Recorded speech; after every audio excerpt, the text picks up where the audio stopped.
Hey guys, welcome to my brand new channel. I'm known as @OzDisney on Instagram. Unfortunately, OzDisney was already taken here on YouTube and I've had to call myself Disney Oz. But my title is still OzDisney, but if you're going to look for me, it's @DisneyOz. And I just wanted to come on here and have a quick chat to you about the reason why I've made this channel. Those of you who know me know that I'm a big fan of Disney.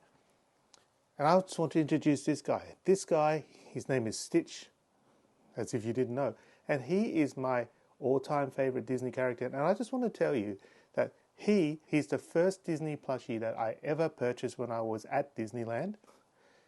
So he's to say hello, and then he's going to just go sit over here for a minute so that he doesn't distract us from the important stuff of this video. So he can sit in the background over there. Oops. He's not going to sit there. He's going to sit here. So basically, just as a way of introduction, I didn't have much of a Disney childhood. Realistically, I live in Australia. The first time I went to Disneyland I think it was for maybe 1 or 2 days at most when I was in 4th grade when my dad was on a business trip. My mum and I followed. We went to Hawaii for a stopover and then we went to LA and we went to Disneyland. I don't remember much of Disneyland. The only thing that I remember, the fondest thing I remember, is that we had this booklet of tickets. So basically, it's not like the way it is now. So when you used to go to Disneyland, you had different classes of tickets. I think it was A to E.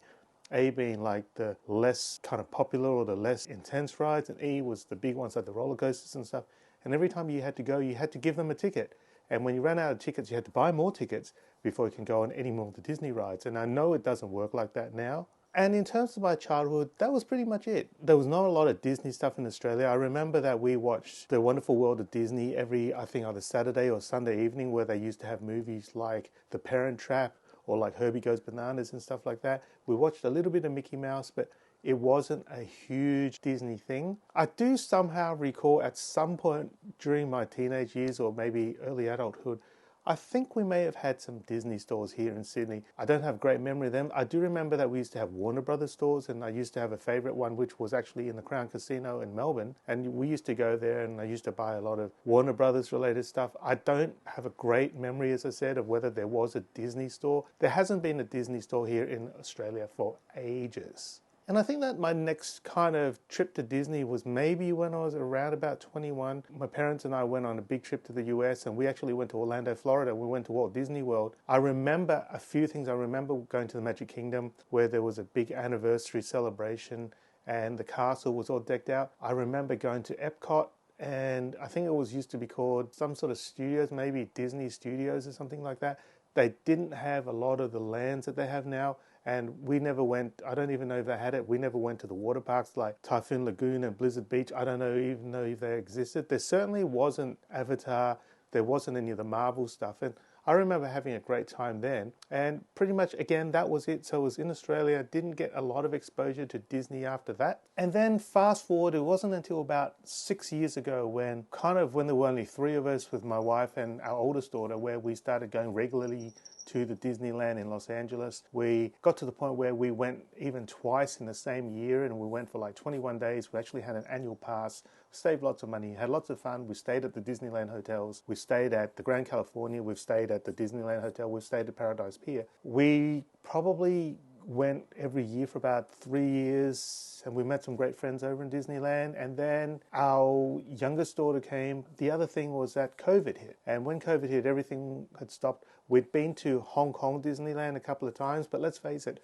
Hong Kong Disneyland is nothing in comparison to the ones in the US. Our last couple of trips have been to Hong Kong Disneyland. Probably our last trip there was maybe about 5 years ago, and we haven't been anywhere since. And in a way, unfortunately, I didn't start my @OzDisney Instagram page until after all these trips. So I never had the opportunity to vlog or post a lot of experiences from the Disneyland parks. And that's a disappointment to me. And hopefully one day we'll get back to the Disney parks. And the aim of my channel is not only talk about Disneyland, but also have a Australian-centric focus. Let's face it, Australia does not get a lot of Disney stuff.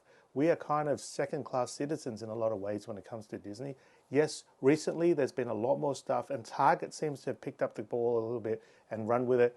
and we have a few more Disney items, but a lot of the collectibles, a lot of the cool stuff we can't get in Australia. Once upon a time, we used to purchase them from the Disney store in the US and have it shipped over, but the shipping rates are so expensive. The exchange rate's bad enough, but the shipping rate's so bad that we had to stop doing that. And then they started giving free shipping from the UK Disney store, so we bought a few things from there. And recently, Australia has opened its own sort of Australasian/New Zealand Disney store, and now you can get stuff from Australia with free postage also. However, the caveat of that is, if you look at the stuff that you can get from Shop Disney or the US Disney store, there's a huge range. And it goes down a little bit when you go to the UK store, but when you come to the Australian store, you hardly get anything. The prices aren't great, but literally you hardly have any range to choose from.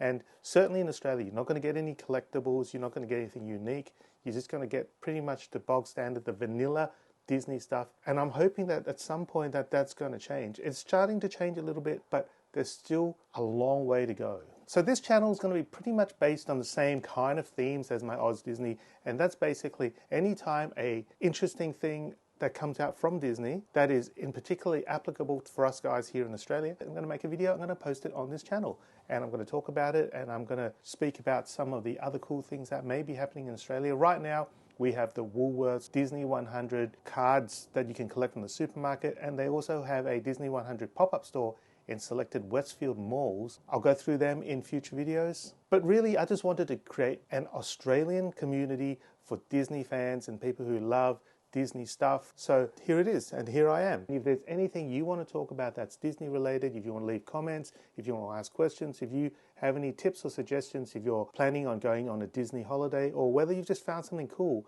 in Australia that is Disney related, stick it in the comments below. Remember to like and subscribe, and I'll see you real soon in the next video. Hopefully we'll get some more Disney stuff here happening in Australia real soon. Bye. Bye.